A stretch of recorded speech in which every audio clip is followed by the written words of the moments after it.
त्याच्या मराठी पत्रकारितेच्या पर्वाची सुरुवात झाली. हा दिवस संपूर्ण भारतभर आपण मराठी पत्रकार दिवस म्हणून साजरा करत असतो.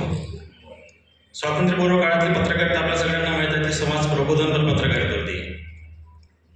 काही वर्तमानपत्र हे स्वातंत्र्य लढ्यासाठी नागरिकांना प्रोत्साहित करणे, त्यांना तयार करणे यासाठी सुद्धा पत्रकारिता त्या काळात होत होती. आता तशी पत्रकारिता राहिली नाही, आपल्या सगळ्यांना माहिती आहे. 20 वर्षापूर्वी 25 वर्षापूर्वी वार्ताहरांनी किंवा जिल्हा स्तरावर काम करणाऱ्या पत्रकारांनी जी बातमी लिहायची ती बातमी छापून यायची. आता आपण बघतोय की आता बातमीवर खूप मर्यादा निर्माण झालेल्या आहेत. त्यात मालकशाही असतील किंवा व्यवसायात असतील किंवा पत्रकारिता स्पर्धा असतील किंवा मालकांमध्ये असलेले असतील स्पर्धा असतील, अशाही कारण आपण सगळेजण चांगल्या बातम्या देत असतो. समाज प्रबोधनाचं काम आपण सातत्याने करत असतो. असंच काम आपल्या सातत्याने घडत राहावं अशी मी अपेक्षा व्यक्त करतो. शासन सर्वसामान्य नागरिकांसाठी विविध प्रकारचं काम करत असते.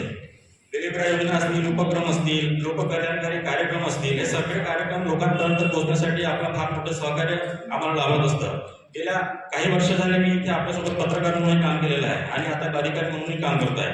सातत्यानं आपलं सहकार्य, खूप चांगलं सहकार्य, इतर जिल्ह्यातील पत्रकारांचं खूप चांगलं सहकार्य प्रशासनाला लाभत असतं.